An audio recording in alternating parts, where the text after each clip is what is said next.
And today, meron tayong very, very special na panauhin. Isa sa mga mga matatapang nating kababayan na nag-oorganisa ng Maisog Rally, and this time it is sa Maisog, New York. Kaya US of A. I-welcome natin si Attorney Arnedo Valera. Siya ang presidente ng Hakbang ng Maisog USA and also the chairperson of Sara Duterte Supporters New York. Ayan. So welcome natin si Attorney kasi para malaman natin ano ba yung mga preparation. Hi Attorney, hello po. Yes, magandang umaga sa iyo. Joey ba o Joy or Joy na Joy lang? po, okay lang po Joy. Sige. Yes, of course. And siguro bilang panimula ay binabati ko na rin yung mga masugid ninyong nakikinig at mga nanonood. Alam ko ibang usapin na ngayon ng mga vloggers kasi kayo ay sa isang globalisasyon na mundo. Alam natin na napakahalaga ng inyong role dahil doon sa mabilisang pagkalat ng informasyon, no? At saka yung independence ninyo. So mabuhay kayo. Salamat po. Thank you po, Attorney. Syempre bilang ano po, no, kami, well, I can speak for myself, Attorney Valera, kasi ako yung simpleng Pilipino lang rin naman po, kagaya po ng mga nanonood dito. At ang gusto lang po natin ay mapagsilbihan ng tama yung mga kapwa natin Pilipino. Yeah, no? Tama yan, Joy. And at the same time, nakikita natin na yung mga vloggers na katulad ninyo, sino Maharlika, ay kumikilos ng malaya, no? Bagamat ang pangunahing layunin natin ay magpahayag ng katotohanan, minsan mahirap, di ba? May mga gipit, katulad ng nababanggit mo kanina, napakahalaga talaga na suriin natin kung meron ba tayong malayang pagpapahayag or meron ba tayong seguridad sa ating fundamental right, no, sa malayang pagsasalita at saka sa mapayapang pagtitipon, di ba? Opo. Attorney Valera, June 2 meron pong Maisog Rally sa New York. Yung mga kababayan po natin abroad, ang dami-dami na pong dismayado sa nangyayari sa bansa natin ngayon. Baka pwede niyo po kaming bigyan ng background. Bakit po kayo nakarating sa ganito? Several months pa naman nung araw. Nagkaroon kami ngayon lately ng formal induction, no? Noong May 18 na mismong ang dating Executive Secretary, si Attorney Vic Rodriguez, ang nag-induct ng mga officers ng Hakbang ng Maisog USA at saka SDS New York. Ang SDS New York basically ay nagkaroon ng tinatawag nating basis of unity. Kaya kinonvene din itong Hakbang ng Maisog USA, no? So sa kontekstong ito, halos karamihan or halos lahat ay dating followers ng Uniteam. Ako, Joy, naglingkod ako bilang pro bono legal counsel ng Uniteam East Coast, no? At nakita natin yun, lahat kami masaya na hopefully magkaroon ng isang tunay na pagbabago or ipagpatuloy sana yung mga pulisiya ng dating Pangulong Duterte, no? Pero unfortunately, nakita natin yung mga nangyayari, so nagkaroon yan ng malaking impact sa mga followers. Pero ngayon, yung Hakbang ng Maisog USA, SDS New York halimbawa, kami ay nakakawing sa pambansang kilusan sa Pilipinas, no? Na binibit-bit namin, Joy, yung usapin at pagtulak in a global scale. Kasi alam naman natin na nasa international level tayo, yung usapin ng transparency o kalinawan, yung usapin ng accountability o pananagutan, lalong-lalo na ngayon, yung usapin ng kapayapaan or peace, yung seguridad at yung epektibong soberanya at saka yung demokrating pamamahala, no? So itong Hakbang na Maisog USA, katulad ng nabanggit mo, kami ay lalahok sa Philippine Independence Day Parade. Last time, kami yung pinakamalaki, no? Nung panahon ni BBM, nung kami ay sumusuporta. Pero ngayon ay natitiyak namin na hopefully ay makakahila kami ng maraming partisipante para dito, no? Katunayan na niyan, Joy, mismong si former Executive Secretary Attorney Vic Rodriguez ay lilipat sa Amerika para pangunahan. Magkakaroon ng kung kumbaga pagpapaliwanag ng national situation at tignan itong lumalawak na kilusan. Kasi this is a national movement, no? Na makikita natin na iba't ibang sektor ang lumalahok nito katulad sa Pilipinas. Bagamat matingkad yung tinatawag natin na pangunguna ng indigenous communities, ay napakahalaga yung alyansa at saka yung suporta ng different sectors. Katulad sa Amerika, pinangungunahan yan ng halos karamihan mga guro natin, ha? Mga guro, mga service sectors, In fact, kausap ko lang kanina si Amon at ang aming Secretary General si Jocelyn Cambaya na sabihin at ano yung mga specific na pwedeng ipaalam para doon sa pag-imbita no, sa June 2nd. Kaya ito, inaanyayahan natin, Joy, ang lahat ng mamamayan, Filipino-Americans at Filipino, sa mga karatig puok ng New York, sumama po kayo sa amin sa June 2nd, 9:30 po yung assembly natin sa New York. Ipapaalam namin po ang detalye. Pwede niyo pong kontakin ang aming SecGen, si Jocelyn Cambaya, at may naka-t-shirts po kami na green na nakalagay ng Hakbang na Maisog USA at SDS New York. Ngayon, yung paano kami umabot sa ganito, no? So, bilang pambansang kilusan, nakikita namin na kami ay may mahalagang papel, no, sa pag-oorganisa, pagpukaw at pagkilos ng sambayan ng Pilipino. Kaya very close kami doon sa mga conveners ng Hakbang na Maisog Philippines, no? Kasi nga katulad ng pinag-uusapan natin, hindi ito ordinaryong insidente yung mga nakikita natin, yung pagkitid ng democratic space or espasyo demokratiko sa ating bansa, no? Lalong-lalo na sa usapin ng malayang pananalita, freedom of expression, usapin ng mapayapang pagtitipon, at yung seeking redress of grievances, di ba? Para iwasto o ipahayag yung hinaing ng sambayan ng Pilipino sa mga national issues. So dun sa mga puntos na nabanggit ko ay napakahalaga ang kilusan na ito, no? Pambansang kilusan na ito upang lalong lumawak at palalimin ang kaalaman kung anong tunay na mga nangyayari sa bansa, no? Kasi hindi ito isolated incident.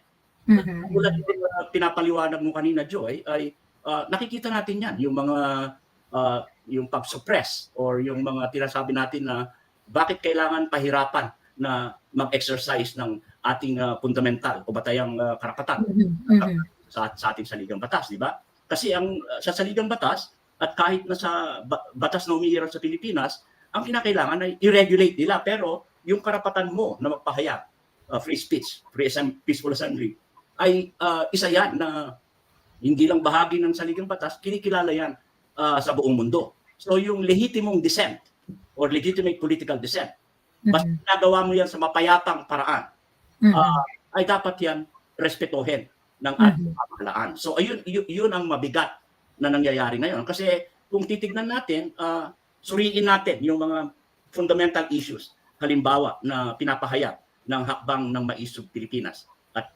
na aming ina-adapt, no? Dito sa Amerika. Yung usapin halimbawa ng charter change, no? Yung pabarubal nila sa ating saligang batas dahil dun sa tinatawag nilang People's Initiative na hindi naman organiko yung pinagmula. Hindi kong sabihin na hindi organiko galing yun sa Kongreso It's not a grassroots. It's not the will of the people, opo.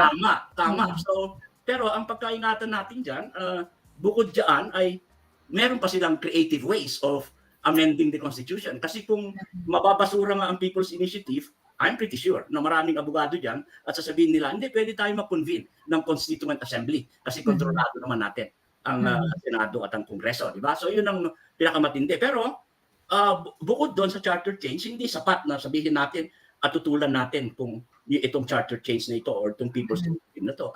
Ang pangunahing question pa rin, Joyce, bakit kailangan mong baguhin? Correct. At ano dapat ang babaguhin mo? Ano bang layunin nito? Kasi nagsimula siya sa mga probisyong pang-ekonomiya, no? Economic provisions. Na kung saan ay gusto nilang buksan ng ating saligang batas at yung mga patrimonyang nasyonal or national patrimony and resources natin, kasama na yung infrastrukturang kritikal, ay bubuksan yan sa pagmamay-ari ng dayuhan. So mawawala yung balance, 100%. Kahit na yung media. Naalala mo yung issue ng Rappler, yung depositary slip. Yung PDS nila. Pero ito, pag binuksan nila yan, nandyan yung 100% foreign ownership. So, very dangerous yan sa ating bansa. Nandun na nga tayo sa level na paatras yung economic development natin. Dahil halos ang tingin natin, maraming pledges, we need investment. Pero ang mahirap kasi yung hindi mo ma-define, hindi lahat ng investment ay sound investment. Ang kailangan, sabihin mo, yung sound investment na i-adapt mo na mag-lead sa industrialisasyon, mag-create ng economic opportunities sa mga mamamayan, para sa ganun naman ay maging maliwanag na itong overseas Filipinos workers, marami sa atin yan, kasama ang mga halos aktibong mga kalahatang miyembro ng Maisog USA, ay mga OFWs, mga yan, ay yung issue na pag umalis ka sa bansa mo, hindi ito usapin ng economic necessity lang, kundi you have a choice. Pero if you don't have a choice, doon mo makikita kung gaano katindi yung economic condition, no? So, ang isa pa nakatago diyan, pag binuksan mo yung saligang batas, hindi yan may iwan lang sa economic provisions. Joy, yung termino ng mga officers or termino ng mga presidential halimbawa governance ay mako-cover yan, no? Kasi yan yung issue ngayon na pwedeng mag-transform or mag-convert into parliamentarian halimbawa, no? Which means mas maliit yung kontrolin mo in terms of electing who would be the prime minister or the president. So, ito yung babantayan natin. Of course, ang isa pa, no, katulad ko, bilang professor sa San Beda Graduate School of Law, Joy, nagtuturo ako International Security and Alliances sa Masters of Law. Nalulungkot ako doon sa pagbalikwas ng administrasyon, doon sa batayang prinsipyo na tayo ay kaibigan ng lahat na hanggat maaari walang kaaway. Sana punta yun. Sana punta yun. Di ba? So tayong mga kaming hakbang ng Maisog USA na these are real concerns na major concern yan, Joy, na kahit sa Pilipinas na yun na binibitbit namin ay patuloy yung tensyon ng digmaan sa South China Sea, di ba? Na sa sambayan ng Pilipino ay hindi dapat tayo malagay sa isang pangdigmaang posisyon laban sa China at posibleng isama ang Pilipinas doon na nangyayari na, hindi lang posible. Tayo ay kasama na sa geopolitical na labanan sa pagitan ng mga superpowers ng Estados Unidos at China. Again, hindi tayo pro-China, hindi tayo pro-US. Ang ating pinangahawakan ay tayo po ay pro-peace. Tayo ay anti-war. Kasi protektahan lang po natin yung interest ng Pilipinas dahil Pilipino tayo. Tama, Joy. Kasi ang pambansang interest ng ating bansa, our national interest is different from the national interest of the US, national interest of China, or any other countries.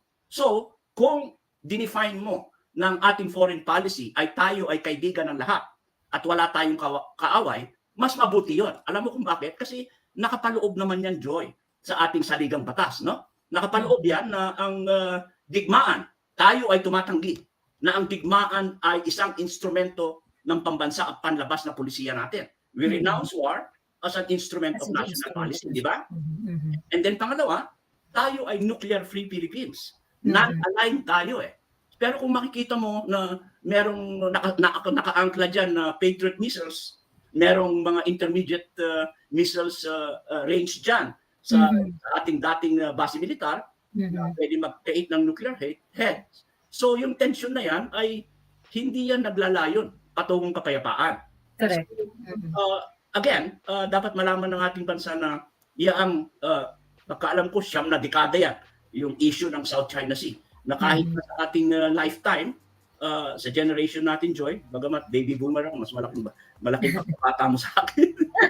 Pero kahit nandun sa next generation, hindi natin mareresolba kung sino ang may-ari ng South China Sea. Correct. Okay? So, kaya tama yung pulisiya ng dating Pangulong Duterte. So, you think outside of the box, tignan mo kung ano yung possibility na merong business arrangement at pakinabangan yung mayaman na resources sa South China Sea either by bilateral agreement or multilateral agreement for the benefit of mankind.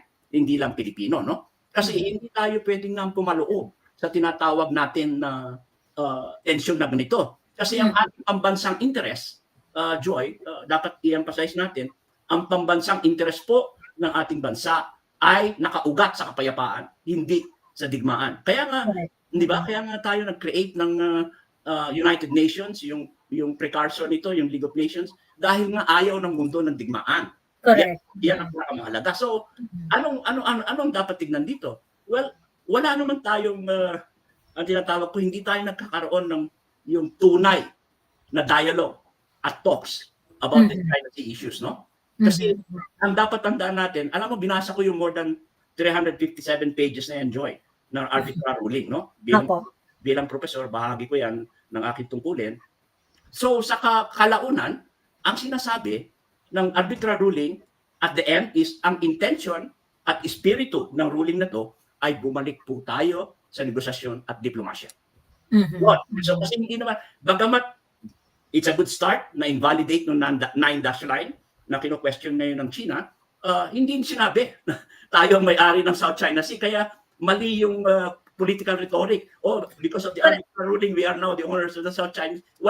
Walang jurisdiction ang UNCLOS para magpahayag kung sino ang may-ari. Kasi any issue ng territorial boundaries at saka territorial ownership, Joy, ay wala yan sa jurisdiction ng UNCLOS. Attorney Valera, bilang isang bilang isang political observer, yung pong propaganda po ng administrasyon tungkol sa South China Sea, ang isa sa mga pinaka-effective na tool ng administrasyon para makakuha ng simpatya sa mga mamamayan, makakuha para sabihin natin po na parang makakuha ng pogi points na ay matapang kami, pinaglalaban namin ng bayan kaya ganito, ini-insist namin West Philippine Sea atin ito. Ayan. So ngayon, if the audience is not critical enough, if the audience is not intelligent enough to examine yung mga pinapakalat ng ilang mga opisyal ng administrasyon at yung ilang mga mga miyembro ng academic community, madadala ka po kasi Attorney Valere, kasi they are trying to make it appear that they are more makabayan than anyone else. Tama yun. Nirerespeto natin yung kanilang posisyon, no? Pero himayin natin at suriin natin, no? Na sa aking pananaw, I mean in my personal opinion, ito ay false nationalism, no? So ang ibig sabihin ba ninyo kung sasabihin ninyo na girahin natin ang China, mapapapunta sa atin ng South China Sea? Do we not know the consequences of war? Ilan ang civilians? Libo-libo yan na mamamatay. Mga bata, mga kababaihan natin, no? Na we have to learn lessons from our history. Katulad ng panahon ng Second World War, na tayo ay isang magnet ng attack dahil nga sa presence ng base militar. Dapat matuto tayo sa ganitong issue. Katulad nung nabanggit ko, hindi pa na-exhaust yung peaceful remedies ng diplomacy and negotiation. So, yung kailangan natin palakasin, yung ugnayang pang-ekonomiya. Ito nga yung irony nito, Joy. Yung dalawang nagbabangga ang puwersa, geopolitics, US and China, alam naman natin, di ba, na magkasalungat ang kanilang ideolohiya, no? Bagamat yung mayakap na ang China sa mga capitalist market orientation, pero magkakundali talaga yan. Because nandoon na yung tinatawag natin bipolar superpower race na sumisingit naman ngayon ng Russia, parang pangatlong superpower. Pero ang sinasabi ko dito, itong mga bansang ito, bagamat nakakaaway, ay patuloy ang pagbulusok ng kanilang commerce and trade relations. Nagne-negotiate, diba? Nagpapadala ng mga ambassador, ng mga Department of State secretaries para pag-usapan yung usaping ekonomiya, kasi hindi mo mawawalay halimbawa ang pambansang ekonomiya ng Amerika dahil may utang yan, trillions of dollars. Correct. Largest creditor nila ang China. So, kung yung pag-uusap at pagtugis ng kapayapaan, bagamat may competing ideologies, ay nagagawa ng mga superpowers sa isa't isa to manage itong competition na ito, bakit hindi pwede gawin ng Pilipinas? So, para naman pinapakita natin na yung mahina or yung pagtingin sa atin ay napakababa. Hindi tayo pawn. Hindi tayo piyesa na pwedeng i-move kung saan nila gustong i-move. Hindi, kasi hindi po yun ang pambansang interest natin. Kaya, and a lot, sorry, Attorney Valera, no? And I'm so glad that you mentioned that. Kasi a lot of people think na kung kakagatin nyo po kasi yung sinasabi ng administrasyon na ipaglaban natin ng West Philippine Sea, atin iyan. But you are not taking into consideration that you are being a pawn for someone by someone else's. And in this case, the interest of of a bigger force. Yun ang kawalan ng respeto sa sarili mo bilang bansa. Kasi yung iyong soberanya ay nagiging dependent dun sa utos ng puppet master mo. Diba? Yeah, tama yun, Joy. Again, lagi kong binabanggit sa klase ko ito na although abogado tayo na wired yung utak natin in a different way, pwede nating ipaliwanag yung mga binabanggit mo at himayin para malalong maintindihan ng sambayan ng Pilipino. Yung tinatawag nating i-simplify yung mga knowledge of the law, no? Pagpapaliwanag. Kasi napakahalaga niyan eh. So, babalikan mo talaga itong binabanggit mo na issue. Ano ba talaga ang national interest natin? What is our policy, no? Hindi ba dapat at this point in time, ang kailangan natin itulak ay kapayapaan, hindi digmaan, hindi ba? Yan ang malinaw na nakikita kong panawagan ng maisog, hakbang ng maisog Pilipinas at yung pangkalahatan sa buong mundo na panawagan ng hakbang ng maisog USA, hakbang ng Europa kasi nandun tayo sa crossroads eh. Tayo ay naglalakbay ngayon sa landas na ito na dapat patuloy tayo magkaisa rito at makita natin at suriin natin na wala tayong benepisyo sa geopolitics tension na ito ng mga makapangyarihang bansa kasi hindi po yan ang ating pambansang interest.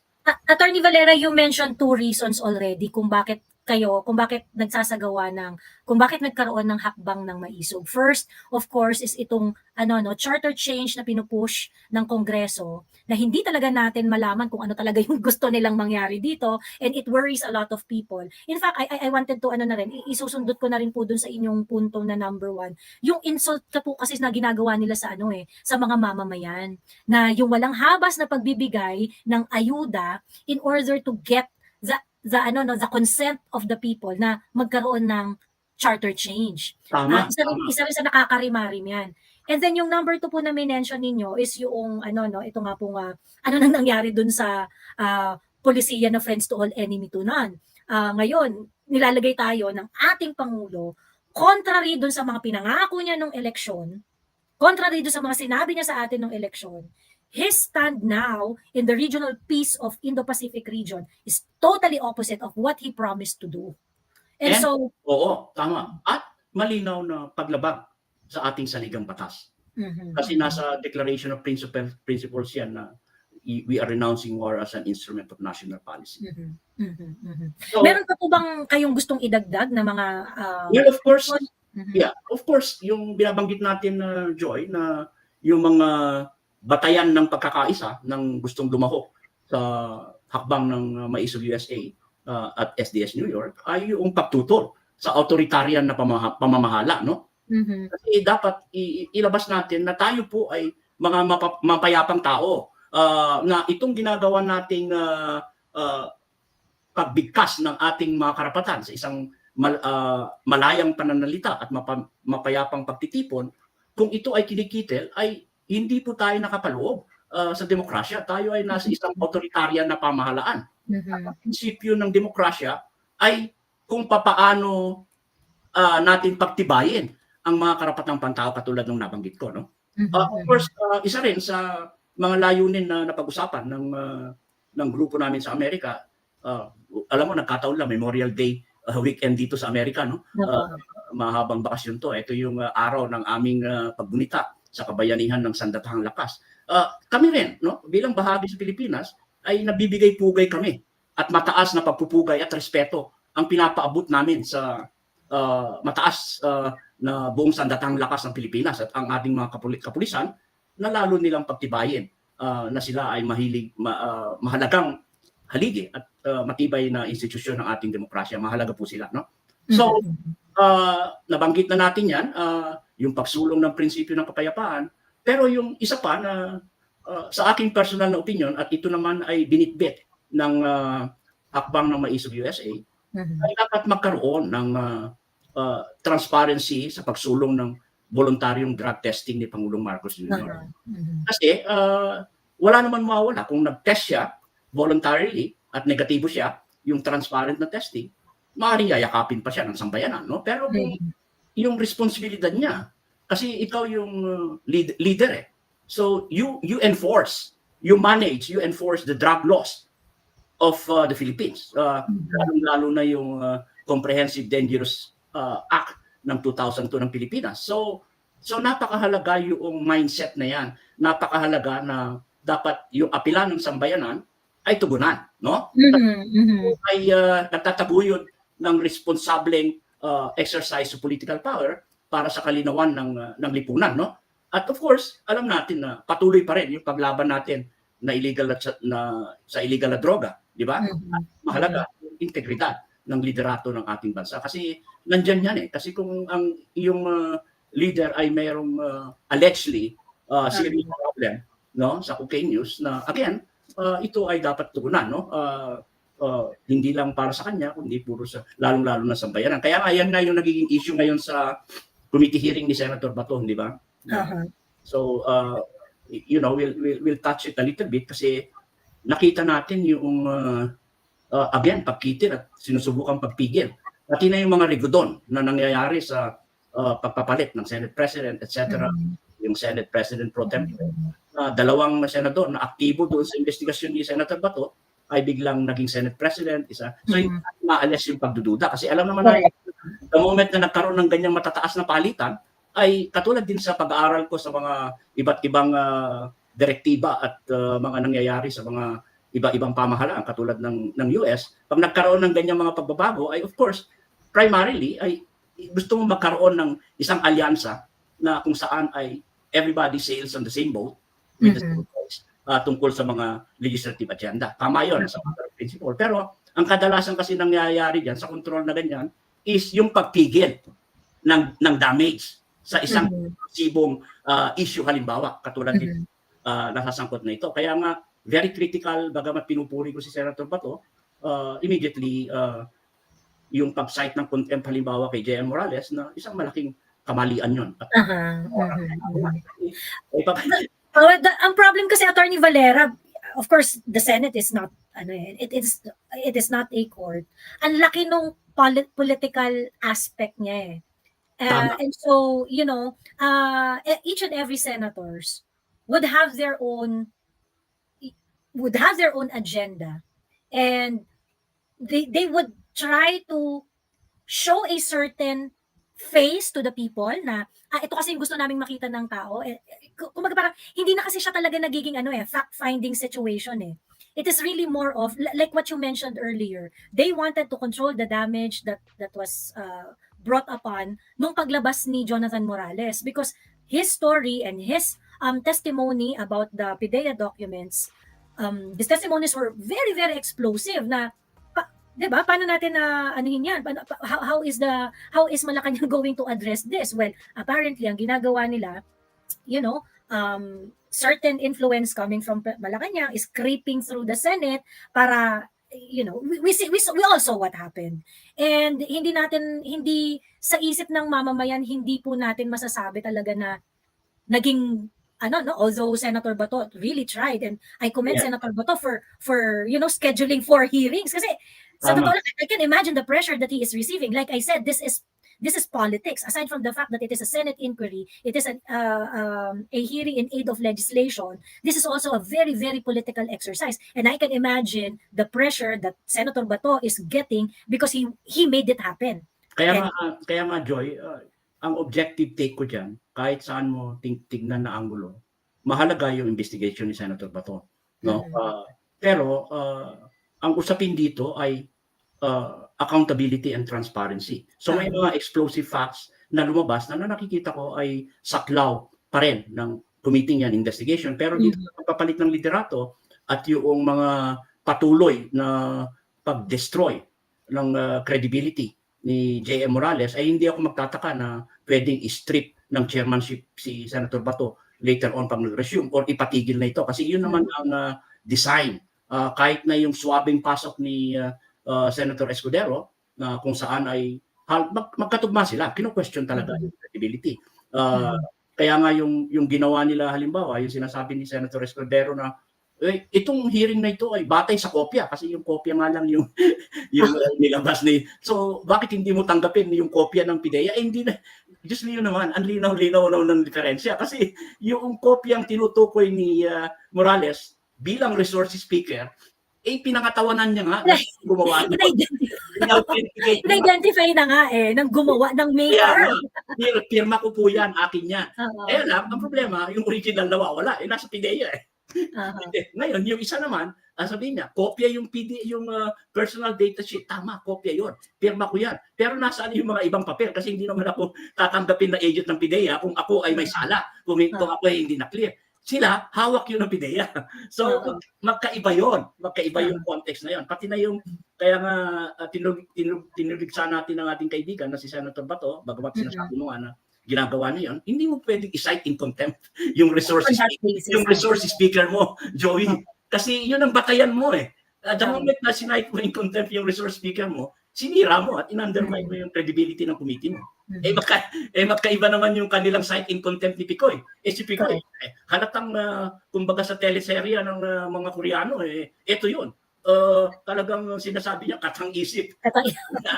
Nangyari, hindi naman katang isip yung kay Pata. Anyway, iyan yung mga sinasabi natin na bahagi ng aming layunin ay pag sinusulong mo ang katotohanan, ang accountability, transparency, ay tignan natin lahat ang mga taong nabanggit sa hearing na yan. Kasi kahit na yung mga matataas na opisyal na wala naman sa political chain of command. Nang sinasabi ko is yung walang karapatan na mag-exercise ng political power kasi hindi naman sila halal ng bansa. So yun yung mga mahalagang layunin. Kaya nga bilang pambansang kilusan, Joey, ay dapat ipagpatuloy lang natin, manatili tayo na lumaban ng mapayapa, no, sa ating mga karapatan. Ito ay para sa, hindi na to para sa atin, Joey, no, kundi sa mga next generation, in the next generation to come. Isipin mo, we are now in the 21st century, pinag-uusapan natin ang mga pangunahing suliranin, cyclical problems, tubig, pagkain, hanap buhay, pambansang soberanya, tapos maraming matatalino sa ating bansa. Pero ba't gano'n? Bakit nagfo-focus tayo? Bakit nawala tayo sa focus, no? We have to have eye on the ball doon sa pangunahing suliranin ng ating. Ano yan? Ayan at yung tulak ng maiso. Pagkain, hanap buhay, kapayapaan, soberanya. So nakatayo kami sa ganyan. So kung ang buong kapuluan, kahit na saan po kayo naroon, kung anong nasyon po kayo ay magtatag po kayo, magtayo po kayo ng hakbang na maisog, no? Again, hindi ito, this is beyond Sara Duterte, beyond former President Duterte, bagamat tayo ay naniniwala sa pagsuporta kay VP Sara Duterte, alam yan na dun sa mataas na prinsipyo ay ang mahalaga ay yung interest ng ating mga mamamayan. Correct, tama po. Attorney, bago po natin tapusin ang ating panayam sa inyo, na-mention niyo po kanina na kayo po ay parte ng UNITEAM noong 2022. Ngayon, kasi syempre, maraming mga nagsasabi na, parte naman kayo ng reason kung bakit nandyan yan eh.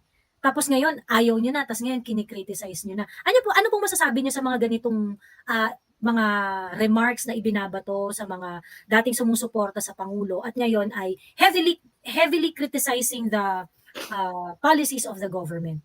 Ako, I can only speak of my own, no? My personal, no? Kasi alam mo, pareho kaming atinista ni First Lady. 1 year ahead ako sa law school. At ako din dun sa mother side ay kamag-anak ng mga Marcoses, no? Pero ang aking prinsipyo, alam mo, I'm in the last quarter of my life na ganito na nakikita ko objectively. Bakit ganito ang nangyayari? Nasaan? Kasi yung aming energy, ang aming positive energy para tulungan siya ay sincero. Bilang Ono Council, nagsilbi ako dyan dahil ako ay naniwala at niyakap ko yung foreign policy niya. Tayo ay kaibigan ng lahat at wala tayong kaaway. Kahit na yung United Nations, no? Madalas akong ini-interview tungkol dyan, nagtataka lang ako. So hindi ako pwede mag-speculate kung magmula nung pababalik-balik sa Amerika, ano yung nagbago at bakit nagbago. No? Again, yung karapatan ng isang mamamayan, tumulong tayo, pero yung pagtulong natin upang iluklok sa kapangyarihan ang isang liderato, hindi po yan dapat pumigil sa ating batayang karapatan na magbigay ng konstruktibong kritisismo sa mga pulisiya ng ating pamahalaan. Kasi ang loyalty po natin dapat ay hindi sa tao. Ang ating pong tignan ay ano ba ang pwedeng mangyari dapat o ano ang nararapat na mangyari sa ating bansa. So, wag po nating tignan yan na yung sinasabi natin, sumuporta kayo nag-criticize. Well, kahit nung sumusuporta kami, meron kaming mga policies na pinopromote, no? Halimbawa ako, Joey, nagpro-provide ako ng free legal advice sa mga victims ng domestic violence, labor and human trafficking, discrimination. At yan ay pinapaabot natin sa bagong created na agency ng Department of Migrant Workers. Consistent ako dyan for the last 5 years, no? At siguro hindi ka pa pinanganganak, kung maaaring bata ka pa. Ako rin yung abogado ng Mendiola Massacre way back in 1987. So, ang sinasabi ko lang is, yung pag-evolve ng isang citizen, yung pagmulat, ay bahagi po yan ng ating political growth at maturity. Kaya, wag po tayong sumingil sa ating mga kababayan na, well, dati naman kayo, ba't kayo nagpalit? Ako, I have no political ambition. Wala akong nakukuha dito, pero yung pagmamahal mo sa bayan mo, bagamat nandito kami sa ibang bansa, of course, madalas naman kaming umuwi, ay napakahalaga yan kasi we are living in the globalized world. Ang gusto natin mangyari ay tumindig tayo ng mga Pilipino na may karangalan sa harap ng ibang lahi, di ba? Na tayo ay hindi lang magbigay ng lip service na kami mga Pilipino ay mga dakilang tao, ang aming bansa ay dakilang bansa. Ang mahirap dito ay ito ay ilusyon. Ito ay napangarap natin dahil sa mga paulit-ulit na problema ng kahirapan, institusyonal na korupsyon, at kakulangan ng yung tinatawag nating pangmatagalang oportunidad na pang-ekonomiya, no? At ngayon, yung lumalawak na war tension na nakikita yung kapayapaan ng ating bansa.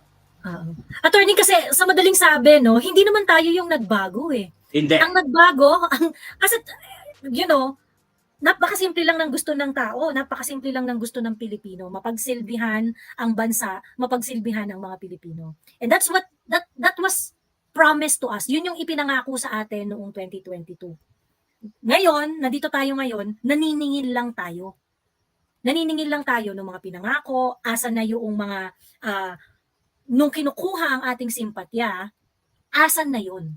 Asan na yung gawa para matupad yung mga sinabi noon? Again, ang loyalty na dapat magtagal dito ay yung pagmamahal at yung pagiging loyal natin sa bansa natin. At the end of the day, we are all doing this to make a better, ginagawa natin tong lahat para magkaroon tayo ng mas magandang bansa, mas progresibo, at bansang magandang Pilipinas na aabutan ng mga susunod na generation. Tama. Dumudugo, Attorney Valerio, yung puso ko pagka nakakausap ako ng OFW. Kanina na-mention niyo po ng bahagya, no? Yung sinasabi ninyo na yung mga OFW,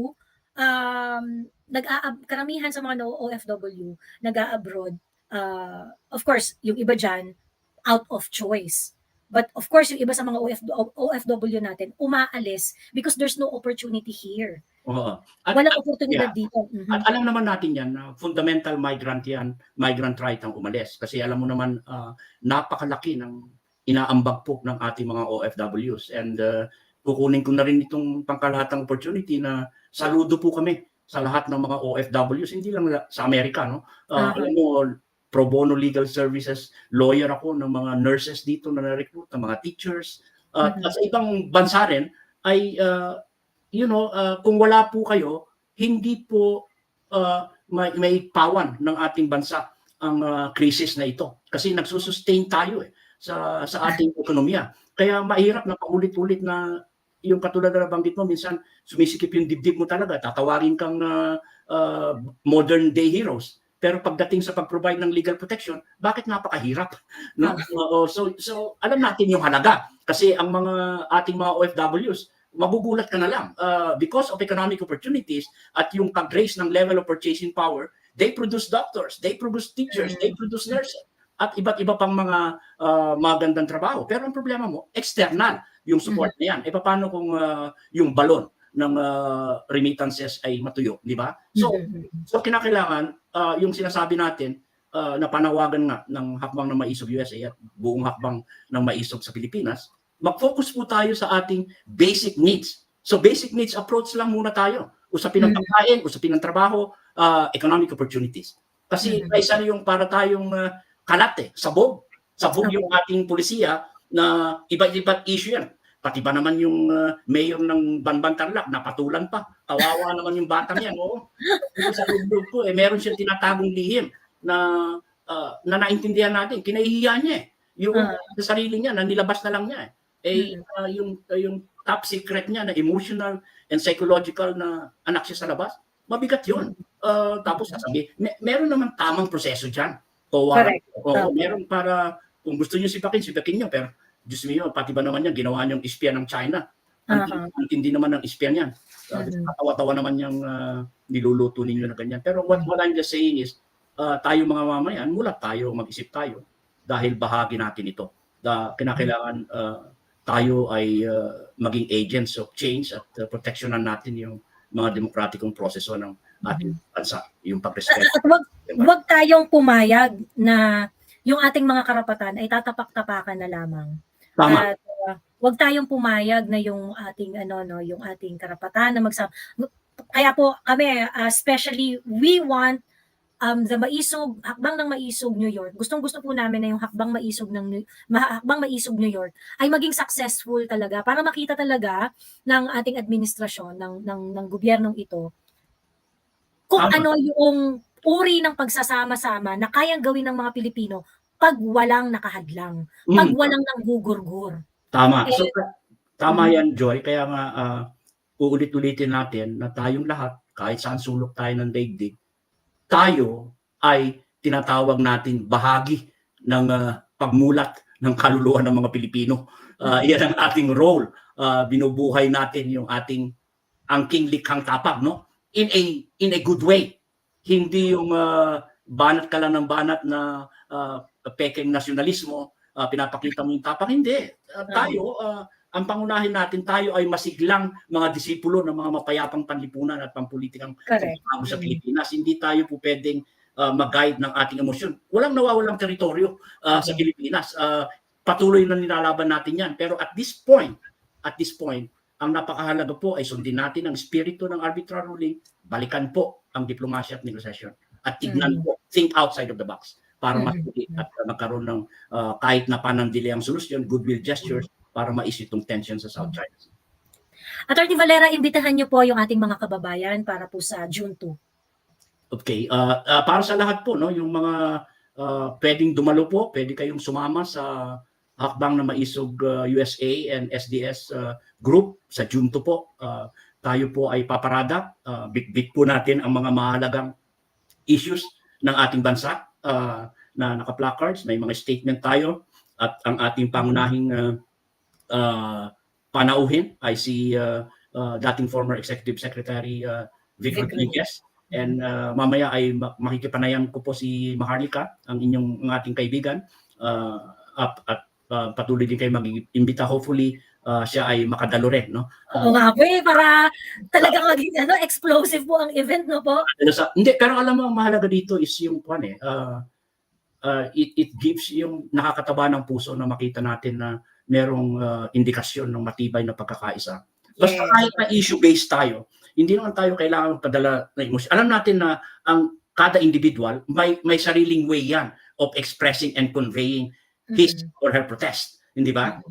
Nagagalit, nagmumura, respetado natin lahat yan. Pero mahalaga, magkaisa tayo na lahat ito ay bahagi ng ating political proseso at pag-engage sa publiko upang malaman nila kung ano nangyari. Lalo-lalo na sa Amerika. Kasi halimbawa, ako as a peace activist, as an anti-war activist, bakit ko naman papayagan na yung aking buwis, yung tax na binabayad ko ay isasalang lang sa gera? Hindi, dalhin yun sa mga domestic priorities. Ganyan din sa ating bansa, no? Ito ang pinakamahirap ngayon sa ating bansa kasi nalilito ko sa direksyon. Iba't ibang national issues ngayon yung kanilang pinagtutuunan ng pansin para may iniiwasan, no? Naalala mo ba yung pelikulang Wag the Dog? Parang gano'n Parang you create distractions.